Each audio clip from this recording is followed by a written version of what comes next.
The Lord said to Moses and Aaron in Egypt, "This month is to be for you the first month of your year. Tell the whole community of Israel that on the 10th day of this month, each man is to take a lamb for his family, one for each household.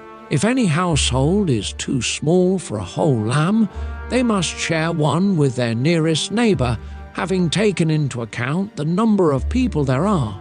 You are to determine the amount of lamb needed in accordance with what each person will eat. The animals you choose must be year-old males without defect, and you may take them from the sheep or the goats. Take care of them until the 14th day of the month, when all the members of the community of Israel must slaughter them at twilight. Then they are to take some of the blood and put it on the sides and tops of the door frames of the houses where they eat the lambs. That same night, they are to eat the meat roasted over the fire, along with bitter herbs and bread made without yeast. Do not eat the meat raw or boiled in water, but roasted over a fire, with the head, legs, and internal organs. Do not leave any of it till morning. If some is left till morning, you must burn it. This is how you are to eat it, with your cloak tucked into your belt, your sandals on your feet, and your staff in your hand. Eat it in haste. It is the Lord's Passover. On that same night, I will pass through Egypt and strike down every firstborn of both people and animals, and I will bring judgment on all the gods of Egypt. I am the Lord. The blood will be a sign for you on the houses where you are, and when I see the blood, I will pass over you. No destructive plague will touch you when I strike Egypt. This is a day you are to commemorate. For the generations to come you shall celebrate it as a festival to the Lord, a lasting ordinance. For 7 days you are to eat bread made without yeast. On the first day remove the yeast from your houses, for whoever eats anything with yeast in it from the first day through the 7th must be cut off from Israel. On the first day hold a sacred assembly, and another one on the 7th day. Do no work at all on these days, except to prepare food for everyone to eat. That is all you may do.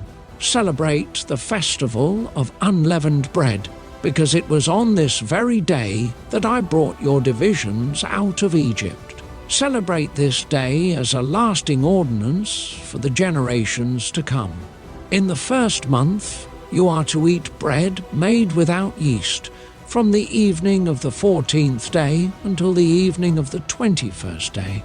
For 7 days no yeast is to be found in your houses, and anyone, whether foreigner or native born, who eats anything with yeast in it must be cut off from the community of Israel.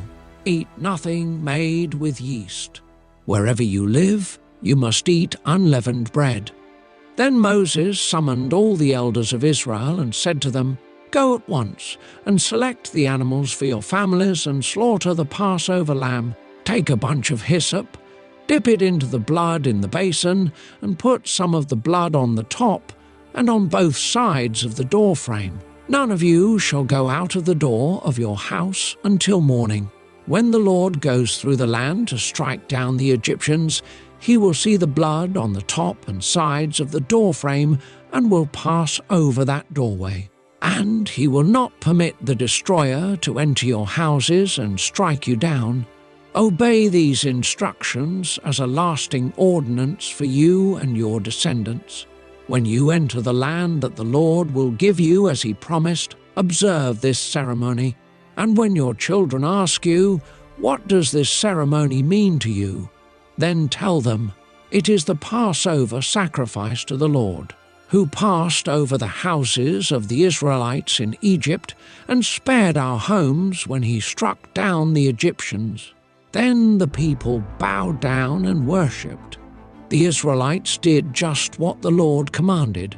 Moses and Aaron, at midnight, the Lord struck down all the firstborn in Egypt, from the firstborn of Pharaoh, who sat on the throne, to the firstborn of the prisoner, who was in the dungeon, and the firstborn of all the livestock as well. Pharaoh and all his officials and all the Egyptians got up during the night, and there was loud wailing in Egypt, for there was not a house without someone dead.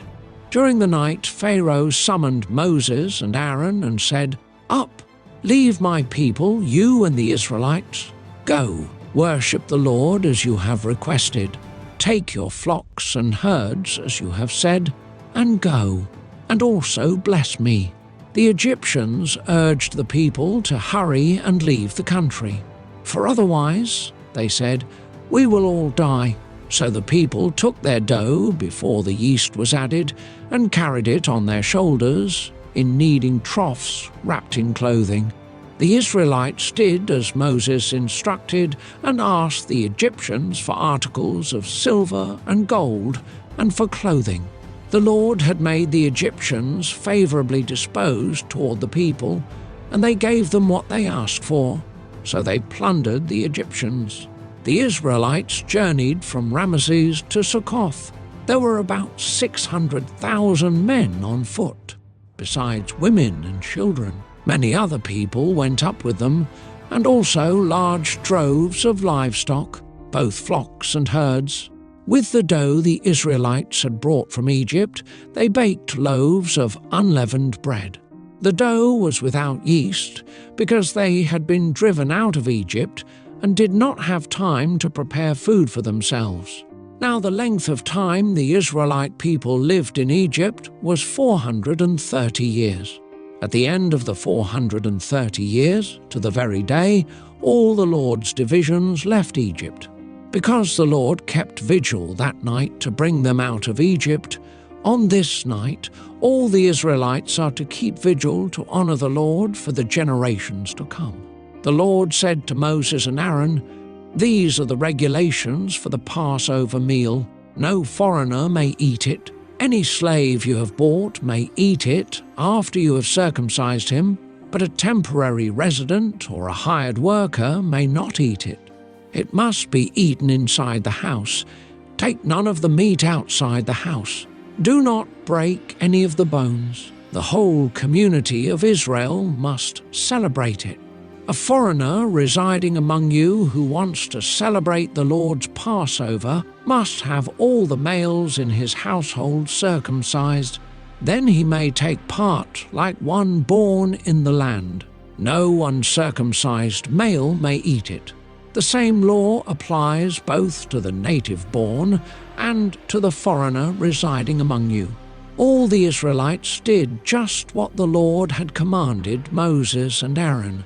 And on that very day, the Lord brought the Israelites out of Egypt by their divisions.